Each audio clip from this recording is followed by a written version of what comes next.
സാമ്പത്തിക ചൂഷണം നടത്തിയത് മേഘയുടെ ഒപ്പം ജോലി ചെയ്യുന്ന ട്രെയിനിങ് സമയത്ത് പരിചയപ്പെട്ട സുഗാന്ത് സുരേഷ്, എടപ്പാൾ സ്വദേശിയായ സുഗാന്ത് സുരേഷ് എന്ന IB ഉദ്യോഗസ്ഥനാണ് ഈ സാമ്പത്തിക തട്ടിപ്പ് നടത്തിയിരിക്കുന്നത്. എങ്ങനെയാണ് നടത്തിയിരിക്കുന്നത്? നമ്മൾ ബാങ്ക് സ്റ്റേറ്റ്മെൻറ്റ് പരിശോധിച്ചപ്പോൾ മെയ്ക്ക് ശേഷം മുതൽ അവരുടെ അക്കൗണ്ടിൽ നിന്ന് കുറച്ച് പൈസ അവൻ്റെ അക്കൗണ്ടിലേക്ക് പോയിട്ടുണ്ട്, കുറച്ച് തിരിച്ചും കിട്ടുന്നുണ്ട്.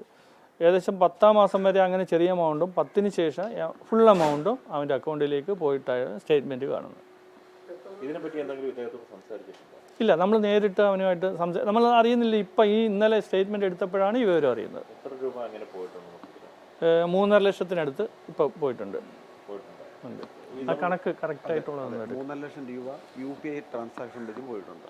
ശരി, ഇതിനകത്ത് നമ്മളിപ്പോൾ ഇത്ര ഇങ്ങനൊരു അടുപ്പം എന്നുള്ളത് നമ്മൾ വീട്ടിൽ അറിയുകയും അതിനുവേണ്ടി നമ്മൾ എന്തായിരുന്നു ഒരു തീരുമാനം എടുത്തത്? അത് സാറിന് പോലെ തന്നെ അവരുടെ വീട്ടുകാർ ഇവിടെ വന്നിട്ട് നമ്മളൊരു പെണ്ണ് ചോദിക്കുക, അതാണല്ലോ നാട്ടുകടപ്പ്.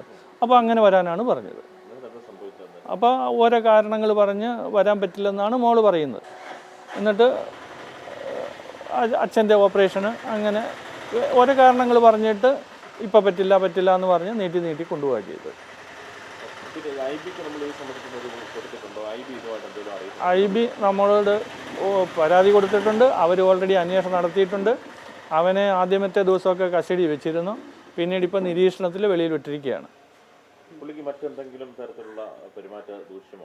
ഉള്ളതായിട്ടാണ് ഇപ്പോൾ IBയുടെ അന്വേഷണത്തിൽ. അത് പല പെൺകുട്ടികളായിട്ട് ഇവന് ബന്ധമുള്ളതായിട്ടാണ് കൂട്ടുകാർ പറഞ്ഞതായിട്ടാണ് അറിവ്.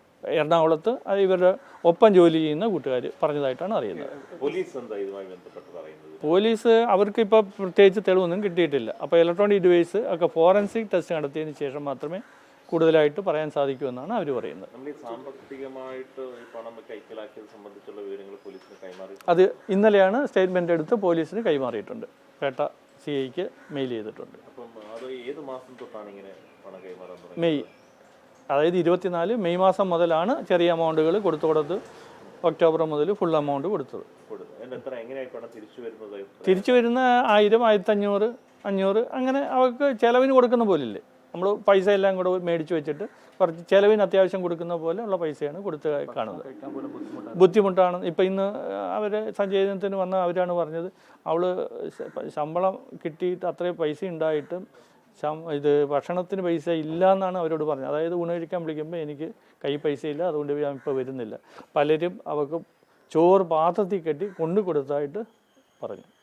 എപ്പോഴെങ്കിലും ഈ പൈസ പോകുന്നതിനെ കുറിച്ചിട്ടോ അല്ലെങ്കിൽ ബന്ധത്തെ കുറിച്ച് എന്തെങ്കിലും സങ്കടം മേഘ പറഞ്ഞു? ഇല്ല, നമ്മുടെ അങ്ങനെ ഒരു സങ്കടവും പറഞ്ഞിട്ടില്ല. ഈ മേഘ ഒരു താമസ സ്ഥലത്തേക്ക് വരുന്ന വഴിയിൽ റെയിൽവേ ട്രാക്ക് ഒന്നും ഇല്ല പറഞ്ഞു. അപ്പോൾ ഫോണിൽ സംസാരിച്ച് പോകുന്നുവെന്ന് താമസ സ്ഥലത്തേക്ക് പോകുന്നു എന്ന് പറഞ്ഞുകൊണ്ടാണ് പോയത്. അതെ, രാവിലെ അമ്മയെ വിളിച്ചപ്പോൾ 7 മണി കഴിഞ്ഞിട്ട് ഞാൻ റൂമിൽ പോവാണെന്നും പറഞ്ഞ് അവിടുന്ന് ഇറങ്ങി. പിന്നീട് ഈ റെയിൽവേ ട്രാക്കുള്ള ഒരു വഴിയിലേക്ക് തിരിഞ്ഞു പോവുകയാണ് ചെയ്തത്. അപ്പോൾ ആ വന്ന ഫോൺ അല്ലെങ്കിൽ ഫോൺ സംസാരിച്ചുകൊണ്ടാണ് റെയിൽവേ ട്രാക്കിലേക്ക് ചാടിയെന്ന് ലോക്കോ പൈലറ്റ് മൊഴി കൊടുത്തിട്ടുണ്ട്. അപ്പോൾ സംസാരിച്ചിരുന്നത് ഇയാളാണെന്ന് കരുതുന്നുണ്ടോ? അതെ, സംസാരിച്ച ഇയാളാണെന്ന് അവർ പോലീസുകാർ അത് ഫോൺ നിന്ന് നോക്കിയിട്ട് പറഞ്ഞു. അതായത് ഈ ആത്മഹത്യ ചെയ്യുന്ന സമയത്ത് സംസാരിച്ചുകൊണ്ടിരുന്നത് ഈ സുഗാന്ത് സുരേഷിനോടായി. ആ ഫുള്ളല്ല, ഒരു 3-4 സെക്കൻഡ് നേരം വിളിച്ചിട്ടുള്ളൂ സാറിന് ഫോൺ. അത് സുഗാന്ത് സുരേഷാണ്. വാട്സപ്പ് കോളോ നെറ്റ് ഫോണോ അത് പരിശോധനയിൽ മാത്രമേ മനസ്സിലാവുകയുള്ളൂ. അതെ, അത് തീർച്ചയായിട്ടും. ഇത്രയാവുമ്പോൾ പിന്നെ അത് തന്നെയാണ് കാരണം. ഈ വിവാഹത്തെ കുറിച്ച് ചോദിക്കുമ്പോൾ എന്താണ് ഇയാൾ മറുപടി പറഞ്ഞത്? ഇത് ഇപ്പം നടക്കാൻ പറ്റില്ല, കാരണം അവരുടെ വീട്ടിൽ അച്ഛൻ എന്തോ ഒരു ഓപ്പറേഷൻ ഉണ്ട്, അപ്പോൾ ഓപ്പറേഷനൊക്കെ കഴിഞ്ഞിട്ട് സാധിക്കുകയുള്ളൂ. അങ്ങനെ അവളോട് ഓരോ കാരണങ്ങൾ പറഞ്ഞ് നീട്ടി കൊണ്ടുപോയി. അവൾ ചോദിക്കുമ്പോൾ അതിപ്പോൾ പറ്റില്ലെന്ന് പറഞ്ഞാൽ അത് സുഖമില്ല, അച്ഛന് ഓപ്പറേഷനാണ്, ഇങ്ങനെയാണ് നമ്മളോട് പറയുന്നത്. ഇല്ല, നമുക്ക് അവരുമായിട്ട് ഒരു ബന്ധപ്പെടാനുള്ള ഒരു നമ്പറും തന്നിട്ടിരുന്നില്ല, അതുകൊണ്ട് സംസാരിച്ചിട്ടില്ല. പോലീസ് മൊഴിയെടുക്കാൻ വേണ്ടി വിളിച്ചു, പക്ഷേ എങ്കിൽ ഫോൺ സ്വിച്ച് ഓഫ് ചെയ്തിട്ട് മാറി നിൽക്കുകയാണെന്നാണ് പറഞ്ഞത്.